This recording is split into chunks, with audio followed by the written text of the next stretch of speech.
आदिवासी समाज भगवान बिरसा मुंडा की 150वीं जयंती मनाने की तैयारी कर रहा है। वर्ष 1875 में 15 नवंबर को झारखंड में धरती आबा यानी भगवान बिरसा मुंडा का जन्म हुआ था।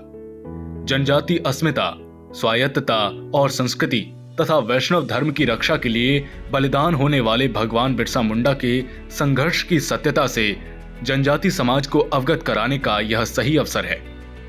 भारत में बर्बर इस्लामिक आक्रांताओं के बारे में जो कुछ लिखा और कहा जाता है वह विदेश से आयातित इस्लाम, ईसाइयत और वामपंथ का आधा ही सत्य है। यह समझने की आवश्यकता है कि ईसाई मिशनरियां भी हिंदुओं और आदिवासियों के खिलाफ षड्यंत्र करती रही हैं और आज भी कर रही हैं।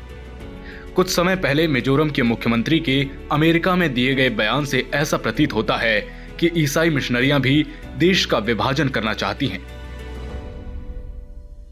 ईस्ट इंडिया कंपनी ने पहले व्यापार और फिर छल कपट से भारत में राज्य विस्तार के नाम पर यहीं के जमींदारों को आगे रखकर लूट शुरू की। इस लूट का विरोध करने वालों को चौक चौराहे पर कोड़े मारने, फांसी पर लटकाने और मंदिरों को तोड़ने जैसे कृत्य किए गए। 23 जून 1757 को प्लासी युद्ध के बाद अंग्रेजों का तत्कालीन बंगाल पर नियंत्रण हो गया, जिसमें आज के बिहार, उड़ीसा और झारखंड शामिल थे। 1857 से पहले 1853 में सिद्धू मुर्मू और कान्हू मुर्मू ने जंगल तराई में ब्रिटिश शासन के दमन और शोषण तथा ईसाई मिशनरियों के खिलाफ करो या मरो, अंग्रेजों हमारी माटी छोड़ो महासंग्राम छेड़ा था। वर्ष 1757 से 1857 के बीच ईस्ट इंडिया कंपनी के दमन और शोषण के खिलाफ देश में चले अनेक संघर्षों से डरकर ईसाई मिशनरियों ने जनजाति बहुल इलाकों में शिक्षा और स्वास्थ्य के नाम पर आदिवासियों के ईसाईकरण का षड्यंत्र शुरू किया और शिक्षा की आड़ में उन पर मानसिक गुलामी थोपना शुरू कर दिया। देश राजनीतिक रूप से भले आजाद हो गया हो, पर मानसिक रूप से आज भी गुलाम है। इसीलिए जनजाति संघर्ष के बारे में बहुत कम लिखा गया है। चिंता की बात यह है कि ईसाई मिशनरियां आज भी वैसे ही सक्रिय हैं जैसे अंग्रेजी सत्ता के समय थी।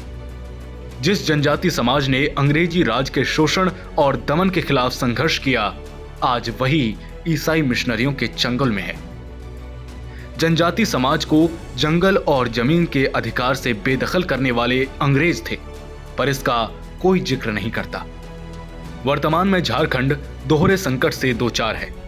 एक और बांग्लादेश से आने वाले घुसपैठिए बढ़ रहे हैं और इसके चलते आदिवासी इलाकों में मुस्लिम आबादी बढ़ रही है, तो वहीं दूसरी ओर आदिवासियों का ईसाईकरण हो रहा है।